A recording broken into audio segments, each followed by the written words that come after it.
Hello students, welcome back to my channel. I am Poonam Naikar, lecturer in commerce. Today I am going to discuss with you the topic partnership fundamental, and the topic of discussion of the day is past adjustment. In earlier videos, I have described about the topics interest on capital, interest on drawing and partnership deed, how to prepare the profit and loss appropriation account.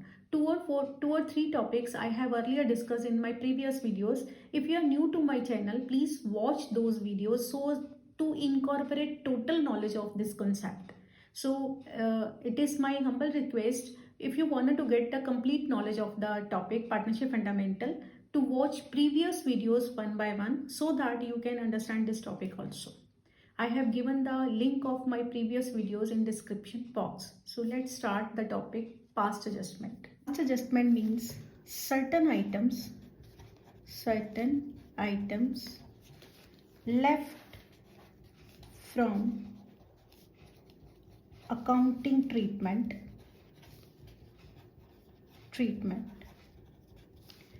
now to be adjusted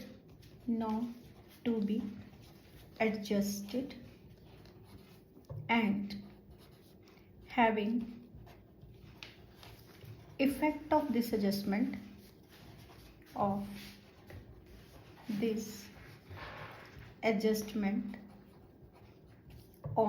partners capital.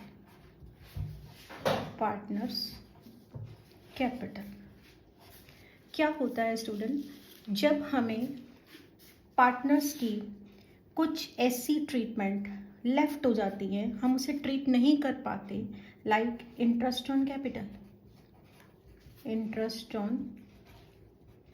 Capital, like interest on drawings. Similarly कभी कभी हमसे salary, bonus और commission का कोई ऐसा element skip हो जाता है. इधर प्रॉफिट शेयरिंग रेशियो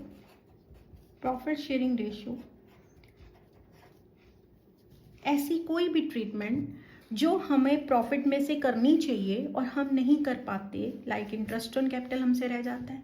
समटाइम्स हमें इंटरेस्ट ऑन ड्राइंग चार्ज करना है, वो हमसे रह जाता है. समटाइम्स हमें सैलरी, बोनस और कमीशन देना है, वो हमसे रह जाता है. एंड समटाइम्स कभी कभी हम रॉन्ग प्रॉफिट शेयरिंग रेशियो लगा लेते हैं. इन दैट केस हमें अब इसको किए बगैर हम प्रॉफिट्स पार्टनर को डिस्ट्रीब्यूट कर देते हैं. The next thing which I want to say, the profits has been distributed. Profit had been distributed without any of above. तो अब हमें उसे एक तरीके से रेक्टिफाई करना है, करेक्ट करना है. तो पहली बात हमें क्या याद रखनी है, ये जो मैं इम्पॉर्टेंट नोट आपको बताती हूँ, प्लीज़ ये टिप्स ही समझिए आपके क्वेश्चन करने के लिए. If you are given profits for the year in the question, अगर आपको क्वेश्चन में प्रॉफिट दिए हुए हैं, then we are required to prepare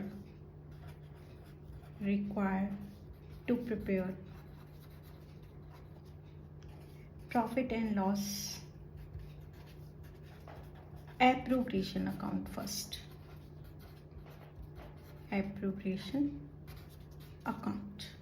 पहली बात आप ये याद रखेंगे, अगर किसी क्वेश्चन की जो स्टेटमेंट आप रीड करेंगे, अगर उस स्टेटमेंट के अकॉर्डिंगली हमें प्रॉफिट्स दिए हुए हैं क्वेश्चन में, तो आपने प्रॉफिट एंड लॉस एप्रोप्रिएशन बनाना ही बनाना है. नंबर 2 केस में आप बनाएंगे स्टेटमेंट ऑफ एडजस्टमेंट. ये हमारा सेकेंड स्टेप होगा. थर्ड स्टेप होगा adjustment entry.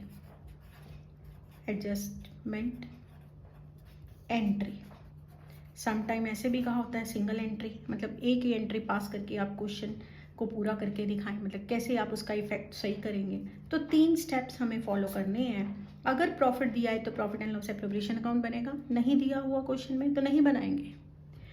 Statement of adjustment basic है इसका, स्टेटमेंट ऑफ एडजस्टमेंट हम बनाएंगे और लास्ट में हम एक एडजस्टमेंट एंट्री पास करेंगे। तो आई टेल यू कि अगर आपको ये क्वेश्चन 6 मार्क्स में आ जाता है तो आप 6 मार्क्स के क्वेश्चन में कैसे करेंगे। फर्स्ट स्टेप में step number 1 P&L appropriation account बनेगा, एप्रोप्रिएशन अकाउंट प्रिपेयर होगा। स्टेप नंबर 2 में स्टेटमेंट ऑफ एडजस्टमेंट बनेगी, स्टेटमेंट ऑफ एडजस्टमेंट प्रिपेयर करेंगे एंड स्टेप नंबर 3 में हम जर्नल एंट्री पास करेंगे। पास्ट एडजस्टमेंट का एक क्वेश्चन मैं आपको न्यूमेरिकली करके यहाँ पे डिस्क्राइब करती हूँ। क्वेश्चन मैंने ऑलरेडी मेरे पास है। I have given A, B, C are partners, their capital are 30,000, 10,000 and 20,000। According to deed, interest on capital at the rate 5% per annum. In addition, B was entitled to salary of 500 per month. C was entitled to commission of 5% on the profits after charging interest on capital.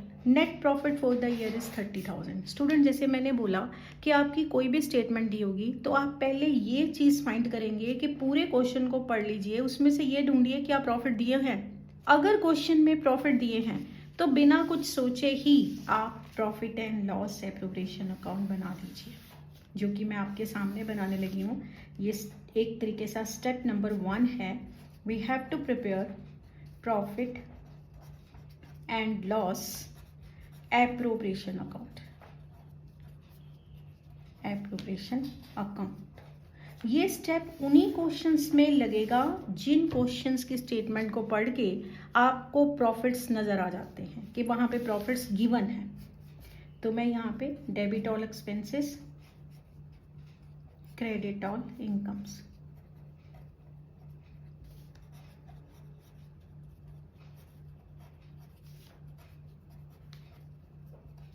तो इस question में net profit जो कि हमें given है 30,000 है। Question में interest on capital के बारे में कहा गया है, तो आपने पार्टनर्स की कैपिटल का इंटरेस्ट A, B और C का इंटरेस्ट आपने कैलकुलेट कर लेना है। ये इंटरेस्ट ऑन कैपिटल 30,000 का 5% 1,500, 10,000 का 5% 500 और 20,000 का 5% 1,000। टोटल इंटरेस्ट 3,000 हम आउटर कॉलम में शो कर देंगे। सेकेंड पार्टनर को उन्होंने सैलरी प्रोवाइड करने को बोला है, तो हम यहाँ पे लिखेंगे सैलरी, और यहाँ जिस पार्टनर को बोला है वो पार्टनर है B। B was entitled to salary, तो B की सैलरी 500 पर मंथ है, 12 से मल्टीप्लाई करके 6,000 आ जाएगी। हमें एक तीसरे पार्टनर को कमीशन देने को बोला है, कमीशन और हाइफन डाल के C लिखेंगे। C का कमीशन जो कहा है वो after charging interest on capital है, तो आपने 30,000 के प्रॉफिट में से ये 3,000 का इंटरेस्ट ऑन कैपिटल का आफ्टर है और सैलरी के बिफोर है। मतलब क्वेश्चन की स्टेटमेंट इस तरीके से फ्रेम की है कि इंटरेस्ट ऑन कैपिटल के आफ्टर प्रॉफिट लेने हैं बट सैलरी के बिफोर लेने हैं। तो 30,000 में से ओनली ये वाला 3,000 आप डिडक्ट करेंगे, ये वाला 3,000, तो बाकी 27,000 आपकी प्रॉफिट्स आ जाएंगे। उस पर आप कमीशन उसको दोगे 5%, तो 27,000 का 5% ये हमारे पास 1350। ओके, नेक्स्ट हमारे सारे पॉइंट्स हमने कर लिए, तो प्रॉफिट डिस्ट्रीब्यूटेबल हमने कैलकुलेट कर लेने हैं कि हमारे पास कितने प्रॉफिट्स आ रहे हैं जो हमें उनके डिस्ट्रीब्यूट करने हैं। तो क्रेडिट साइड का टोटल तो मेरे पास 30,000 है ही, तो 30,000 में से मैंने माइनस कर देना है 3,000, 6, 9 और 1 10,050। तो मैंने इंटरेस्ट ऑन कैपिटल यहाँ प्रॉफिट डिस्ट्रीब्यूटेबल हमने फाइंड करने हैं 10,000। ये मैं यहाँ पे करके आपको वर्किंग बता रही हूँ। 30,000 में से हमने 10,000 350 डिडक्ट कर दिया तो वी ऑब्टेन्ड एज 19,650। 19,650 हमारे प्रॉफिट्स हैं। इसे आपने ए बी और सी में प्रॉफिट शेयरिंग रेशियो में डिस्ट्रीब्यूट कर देना है। वो मैं आपको रफ पेज पे यहाँ पे करके बताती हूँ। 19,650 इनकी प्रॉफिट शेयरिंग रेशियो 5:3:2 है। 19,650 का 5/10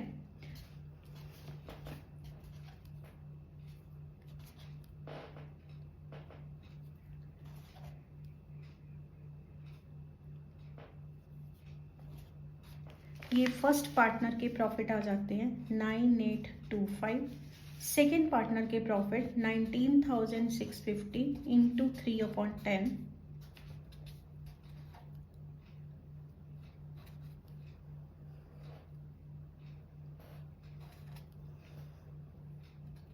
ये आ रहे हैं हमारे पास 5895।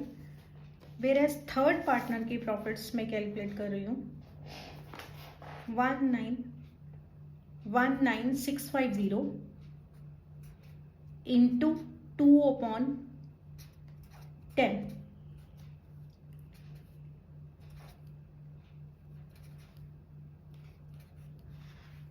ये आते हैं हमारे पास 3930।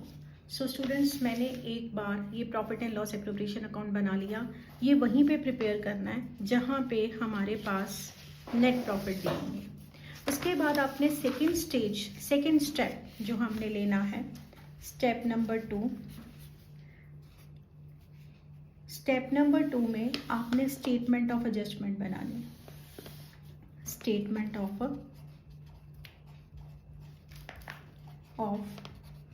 एडजस्टमेंट।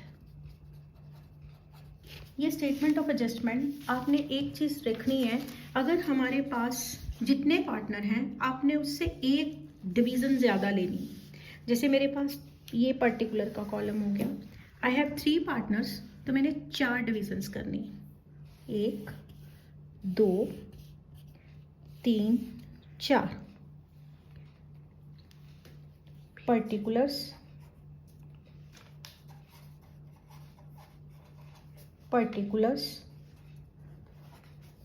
पार्टनर ए, पार्टनर बी, पार्टनर सी। ये तो तीनों पार्टनर की डिविजन्स हो गई। उसके बाद लास्ट में हमने लेनी है फर्म। उसके बाद इनको सब डिवाइड कर देना है सभी को, और ये डिवीजन होगी debit credit, debit credit, debit credit. इसी तरीके से फर्म की भी डेबिट क्रेडिट। अब मैं आपको बताती हूँ, ये profit and loss appropriation account मैंने अपने सामने रख लिया है। अब इस profit and loss appropriation account का डेबिट की पोस्टिंग क्रेडिट में और क्रेडिट की पोस्टिंग डेबिट में, रिवर्स रिलेशन में चलेंगे। तो सबसे पहले तो पर्टिकुलर में इंटरेस्ट ऑन कैपिटल लिख लिया। ये 1500 पार्टनर ए का, 500 पार्टनर बी का और 1000 पार्टनर सी का। सिमिलरली सैलरी सिर्फ पार्टनर बी के कॉलम में जानी है और वो 6000 है। उसके बाद कमीशन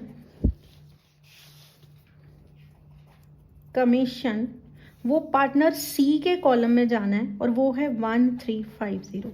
बाकी जिनके नहीं कोई चीज़ है वो उस कॉलम में नहीं जाएगी। फिर लिखेंगे profit and loss appropriation account. ये वो प्रॉफिट है जो करेक्ट है, जो प्रॉफिट एंड लॉस एप्रोप्रिएशन के अकॉर्डिंगली उन्हें मिलने चाहिए। That is 9825, this is 5895 and last वाले 3930। अब स्टूडेंट्स, हमने करना क्या है, ये डेबिट की पोस्टिंग हमने क्रेडिट के कॉलम में कर ली। क्रेडिट में ये जो नेट प्रॉफिट है ये उन्होंने डिस्ट्रीब्यूट कर लिए थे विदाउट ऑफ दिस, तो मतलब क्रेडिट की पोस्टिंग अब डेबिट में जाएगी।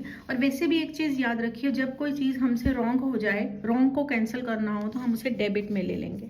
तो अब आपने प्रॉफिट एंड लॉस एप्रोप्रिएशन लिखना है, बट साथ में लिखना है ये रॉन्गली डिस्ट्रीब्यूट कर लिए थे। 30,000 को उन्होंने डिस्ट्रीब्यूट किया था। स्टेटमेंट में मैंने ये बनाया है कि 30,000 को उन्होंने कैपिटल की रेशियो में डिस्ट्रीब्यूट किया था, और उनकी कैपिटल की रेशियो अगर हम फाइंड करें तो ये आती है 30,000 is to 10,000 is to 20,000. It means 3:1:2. तो आपने 3:1:2 में ये जो 30,000 के प्रॉफिट्स हैं उन्हें आपने डिस्ट्रीब्यूट करना है. ये हमारे पास ऐसे आ जाएंगे 30,000 into 3/6. So that comes as 15,000. Similarly, 30,000 into 1/6. 30,000 into 1/6 ये आ जाते हैं 5,000. लास्ट पार्टनर का करेंगे 30,000 into 2/6 तो वो आ जाते हैं 10,000. अब क्या करना है, आपने वर्टिकल इनका टोटल कर लेना है. ऐसे वर्टिकली जो हमारे कॉलम्स आए हैं ये 5 एडजस्टमेंट के, उसका टोटल कीजिए. टोटल 15,000. अब आप 1500 में 9825 प्लस कीजिए. 5 2 1 1 1500 प्लस 9825 11325. नेक्स्ट अगला वाला कॉलम का टोटल 5,000. फिर नेक्स्ट कीजिए 500 6,000 5895 5895 ये आ जाता है 12,395. लास्ट वाला 10,000 और अगला वाला प्लस कीजिए ये 1,000 प्लस 1350 प्लस 3930 ये आ जाता है 6280. अब हमने क्या करना है, हमने इनके टोटल कर लिए वर्टिकल. अब हमने इनको बैलेंस करना है. जैसे नॉर्मली हम बैलेंस निकालते थे 15,000 में से 11,325 माइनस कीजिए. 15,000 माइनस 11,325 ये डिफरेंस आ जाता है 3675. अब आपने क्या करना है, यहाँ एक मेमोराइज करने वाली बात है कि आपने इस चीज़ को जो मैंने 3675 लिखा है इसके साथ मैंने वर्ड डेबिट और क्रेडिट लिखना है. और वो लिखना है जैसे इन दोनों में से बड़ा कौन सा है, इनमें से डेबिट बड़ा है कि क्रेडिट बड़ा है. डेबिट बड़ा है ना, तो आपने इसके साथ वर्ड डेबिट लिखना है. ये आपको एंट्री करने में हेल्प रहेगा. फिर आप अगला कीजिए 12,395 माइनस 5,000 ये आ जाता है 7395. ये बैलेंस मैंने इधर लिख दिया. अब इन दोनों में से बड़ा कौन सा है, ये वाला क्रेडिट, तो मतलब इसके साथ वर्ड आ जाएगा क्रेडिट. सिमिलरली अब अगला वाला कीजिए 10,000 में से 6280 माइनस कीजिए. 10,000 माइनस 6280 ये आ जाता है 3720. दोनों में से बड़ा कौन सा है, डेबिट, तो इसके साथ वर्ड डेबिट लिखेंगे. अब क्या करना है, अब हमें एंट्री पास करनी है. जैसे जिसके साथ वर्ड डेबिट लिखा है वो पार्टनर डेबिट कर देंगे. ये स्टेप नंबर 3 है. इसे आपने जर्नल एंट्री बनानी है. जर्नल का पूरा फॉर्मेट जैसे बनाते हैं हम, मैं थोड़ा ऐसे आइडिया से, आपको पता ही आपने +1 में बनाए हैं, तो ये जर्नल का फॉर्मेट बन जाएगा. Date, particulars, ledger folio, debit rupees और ये क्रेडिट रुपीस, और ये बना आप हमारा जर्नल. अब जिसके साथ डेबिट लिखा है वो पार्टनर का कैपिटल में डेबिट कर दूंगी. S capital account debit. C के साथ भी डेबिट लिखा है मैंने, तो सीज कैपिटल अकाउंट डेबिट. और मैंने बी के साथ क्रेडिट लिखा है, तो बीस कैपिटल अकाउंट क्रेडिट. तो अब ए के साथ मुझे अमाउंट लिखना है 3675. सी के साथ मुझे अमाउंट लिखना है 3720. 3675 3720. तो ये उतना ही अमाउंट आना चाहिए जितना ये है. तो ये उतना ही आ गया 7395। तो इसे कहना है being past adjustment done, adjustment made. तो स्टूडेंट्स एक बार मैं टॉपिक को समराइज कर देती हूँ। पास्ट एडजस्टमेंट के केस में हमारा बेसिकली ये कॉन्सेप्ट होता है कि हमने अर्लियर कुछ चीज़ें स्किप कर दी थी जिसे अब हमें करना है। तो पास्ट एडजस्टमेंट में आप 3 स्टेप्स फॉलो करते हैं। स्टेप नंबर 1 होता है profit and loss appropriation account बनाना। ये उन्हीं क्वेश्चंस में बनेगा जहां प्रॉफिट्स है क्वेश्चन में। अगर क्वेश्चन में प्रॉफिट नहीं है तो you want prepare profit and loss appropriation account. Second step होगा हमारा स्टेटमेंट ऑफ एडजस्टमेंट, थर्ड होगा एडजस्टमेंट एंट्री। तो आप इस क्वेश्चन की हेल्प से मैंने ये क्वेश्चन को ये डिस्कस करके आपको बताया। मेरे पास एक क्वेश्चन रिटर्न था, उसमें मैंने आपको बताया कि कैसे profit and loss appropriation account हम प्रिपेयर करते हैं। Profit and loss appropriation account जो प्रिपेयर किया गया है उसका डेबिट का पोस्टिंग हमने स्टेटमेंट ऑफ एडजस्टमेंट में क्रेडिट में लेना है, क्रेडिट का पोस्टिंग डेबिट में लेना है, वर्टिकल समीशन कर देनी है, डिफरेंस फाइंड कर लेनी है, डिफरेंस के साथ वर्ड डेबिट और क्रेडिट आना है, वो वही आएगा इन दोनों में से जो बड़ा होगा, क्योंकि जैसे डेबिट बड़ा है तो क्रेडिट छोटा है। तो इन केस में बैलेंसिंग अमाउंट डेबिट की रहेगी और स्टूडेंट्स को ये एक बार मेमोराइज ही करा दिया जाता है कि इन दोनों में से जो बड़ा है उसके साथ वो वर्ड लगा दीजिए। तो उसके बाद उसकी एक एंट्री बनाएंगे। ये एंट्री में जितना डेबिट समेशन होगा उतना ही क्रेडिट होगा। So this was all about relating to past adjustments. I have another topic pending, that is guarantee of the profits to the partner. तो गारंटी के केस में भी एक डिटेल वीडियो मैं प्रिपेयर करूंगी। It will be uploaded in the near future, so please watch this video in a systematic way. Previous videos देखने के बाद आपको ये वीडियो समझ आनी शुरू हो जाएंगी। कंटिन्यू लिंक है, so please like my videos, share it with your fellow friends so that maximum students can get the benefit of it. Please subscribe it, share it and like it. Thank you.